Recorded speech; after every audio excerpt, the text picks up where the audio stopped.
ঘরে আজকে ছিল 2 কাপ মতো ময়দা, 1 কাপ মতো গুঁড়ো চিনি, কাজু বাদাম, অল্প টক দই, 1 কাপ মতো দুধ, টুটি ফুটি, একটা দারচিনি, জায়ফল, অল্প লবণ, খাবার সোডা আর একটা ভ্যানিলা এসেন্স, অল্প সাদা তেল। আর এসব দিয়ে বানিয়ে ফেললাম আজকে একটা ফ্রুট কেক। তো ময়দার মধ্যে গুঁড়ো চিনি নিয়ে নিয়েছি আর খাবার সোডা নিয়ে নিয়েছি এবং তাতে কফি পাউডার দিয়ে ভালো করে মিশিয়েও দিয়েছি। এরপরে একটা বয়ালে সাদা তেল নিলাম, তারপরে দুধটা দিলাম, এরপরে টক দইটা অ্যাড করে নিলাম আর সাথে দিলাম একটু ভ্যানিলা এসেন্স। ভ্যানিলা এসেন্সটা যে কোনো দোকানে আপনারা কিনতে পেয়ে যাবেন। আর এই কিন্তু খ্রিসমাস স্পেশাল ফ্রুট কেকটা খেতে কিন্তু অসাধারণ হয়।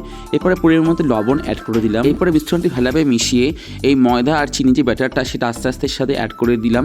আর পুরোটা কিন্তু একবারে দিইনি, আস্তে আস্তে দিয়েছি। তারপরে দারচিনি আর জায়ফলটা গ্রেট করে দিলাম, তারপরে টুটি ফুটি আর কাজু বাদামটাও দিয়ে দিলাম, দিয়ে ভালো করে মেশালাম। এটা অনেকক্ষণ ধরে একটু মেশাতে হবে, যতক্ষণ ভালো করে এটা আমি কেকটা ওভেনে করবো, তাই প্রিহিট করে নিলাম 10 মিনিট কনভেকশন মোডে। তারপরে কেক টিনের মধ্যে তেল দিয়ে একটা কাগজ দিয়ে দিলাম, তারপরে কাগজ দেওয়ার পরে এই ভালো করে মিশ্রণটা ঢেলে দিলাম। এটা কিন্তু পিওর ভেজ কেক, একদম পুরো নিরামিষ। আর চেরি দিয়ে আর কিশমিশ দিয়ে লাস্টে ডেকোরেশন করে দিলাম। ডেকোরেশন করে দেওয়ার পরে এটা কিন্তু আমি এটা রেডি হতে দেবো।